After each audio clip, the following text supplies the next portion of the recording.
नमस्कार, मी भाऊसाहेब आजबे।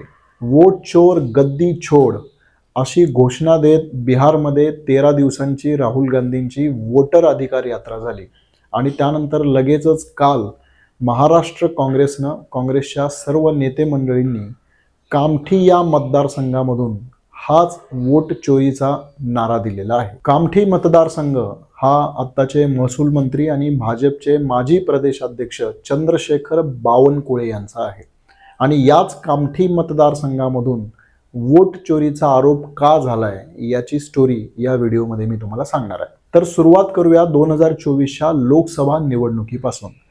या निवडणुकीमध्ये कामठी मतदारसंघ हा रामटेक लोकसभा मतदारसंघामध्ये येतो आणि या निवडणुकीमध्ये काँग्रेसचे उमेदवार जे खासदार म्हणून निवडून आले त्यांना या मतदारसंघामध्ये 1,36,000 इतकी मतं मिळालेली होती आणि भाजपचा जो उमेदवार होता त्याला मतं मिळालेली होती 1,19,000। मग लोकसभा ते विधानसभा या 5 महिन्याच्या कालखंडामध्ये या मतदारसंघामध्ये मतदारांची संख्या ही तब्बल 7% वाढते। म्हणजे नेमका आकडा जर सांगायचा झाला तर 33,295 इतके नवीन मतदार या मतदारसंघामध्ये ऍड होतात। आणि मग चमत्कार पहा, विधानसभा निवडणुकीचे निकाल येतात आणि काँग्रेसचा जो उमेदवार आहे त्याला 1,34,000 मतं मिळतात। म्हणजे जवळपास तेवढीच मतं मिळतात जेवढी लोकसभेला मिळालेली होती। परंतु भाजपचे उमेदवार बावनकुळे यांना मात्र 1,75,000 मतं मिळतात।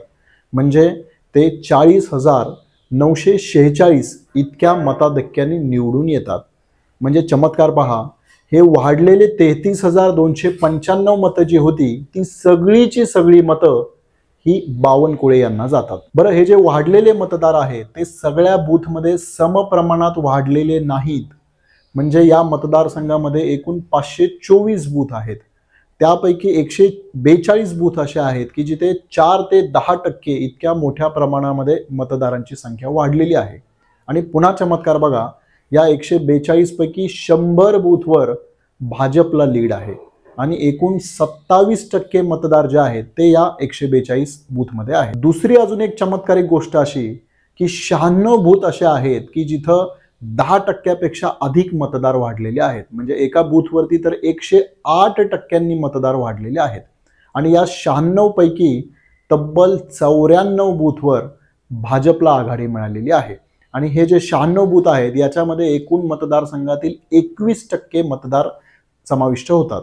म्हणजे पहा, 48% मतदार ज्या सिलेक्टिव्ह बूथमधून येतात त्याच बूथमध्ये हा मतदार वाढीचा चमत्कार झालेला दिसतो आणि वाढलेल्या सगळ्या मतदारांनी भाजपच्या उमेदवारालाच मतदान दिल्याचाही चमत्कार दिसतो। आणि आता देशाला हे कळलेलं आहे की हा चमत्कार दुसरा तिसरा काहीही नसून इलेक्शन कमिशनला हाताशी धरून केलेली वोट चोरी आहे। आणि ही वोट चोरी फक्त कामठी मतदारसंघात झालेली नाही, कारण महाराष्ट्रामध्ये त्या 5 महिन्याच्या कालखंडामध्ये तब्बल 40 लाखांनी मतदार वाढलेले आहेत, जे यापूर्वी कधीही घडलेलं नव्हतं। त्यामुळे महाराष्ट्राची निवडणूक ही वोट चोरी करून जिंकलेली आहे अशी शंका नाही, तर हे आता स्पष्ट झालंय।